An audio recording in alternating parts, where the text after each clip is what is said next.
The house buying process can seem endless. Attending open houses, separating your must-haves from nice-to-haves, identifying your sort of dream home, making an offer, negotiating the final price. So when you get to inspection day, it's tempting to heave a huge sigh of relief now that your work is basically done. But not so fast. The home inspection is one of the most crucial steps for buying a home, and it shouldn't be overlooked or rushed. In fact, the inspection process has the potential to be just as nerve-wracking for the buyer as it is for the seller. What if you fall in love with a beautiful home that has major problems lurking beneath the surface? That's why it's extremely important to pay attention during this sometimes confusing process and take steps to avoid common pitfalls. How can you possibly screw it up? I'm here to tell you. Avoid these mistakes when you get an inspection on your dream home.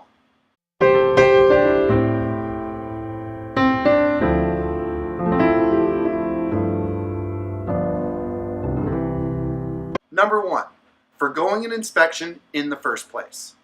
In a competitive seller's market, buyers may be tempted to entice a seller by waiving inspections, and this is a mistake. At the very least, it's important to understand what items will need to be addressed once you own the home.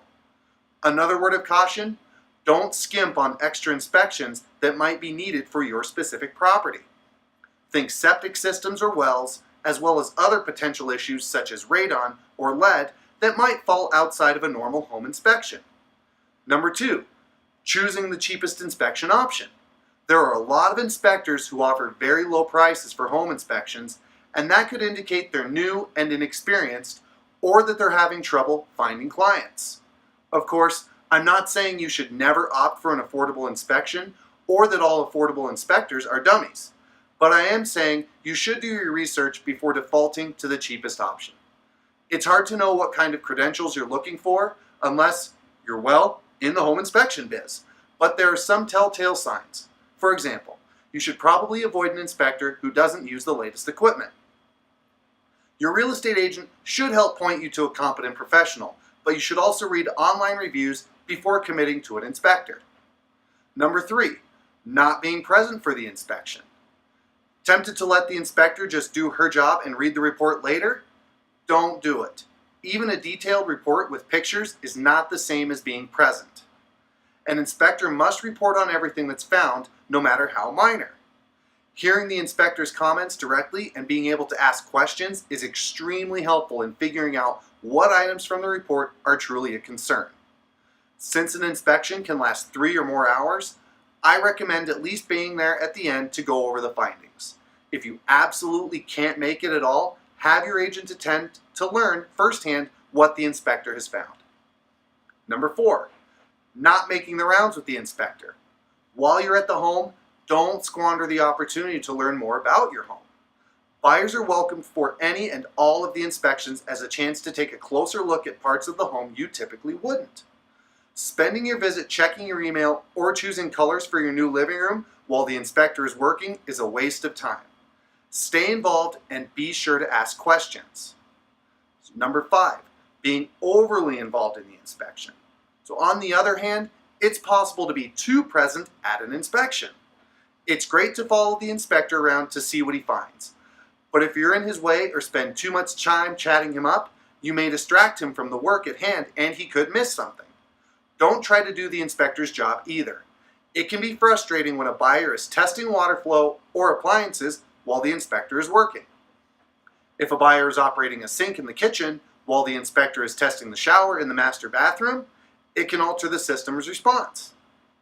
Number 6, expecting a perfect report and overreacting if it's not. An inspection is not a pass-fail test, and every home will have flaws. In fact, don't be surprised if the inspection uncovers as many as 50 to 100 deficiencies.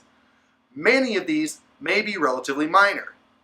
Buyers who are unprepared for the depth and breadth of an inspection are often taken aback, and it can sour them on the home when many of these blemishes are to be expected. The key is to ask questions so you understand the magnitude of each issue discovered. Then you can separate nice to repair items from must repair defects. Number 7, focusing on the wrong things. As I noted, not all infractions are equal. Remember that an inspection is the chance to find out about significant red flags with the property. Those faults are what you want to focus on when negotiating with the sellers, not nickel and diming them for every little thing the inspector reports. An inspection is not the time to worry about small details like a cracked electrical outlet cover.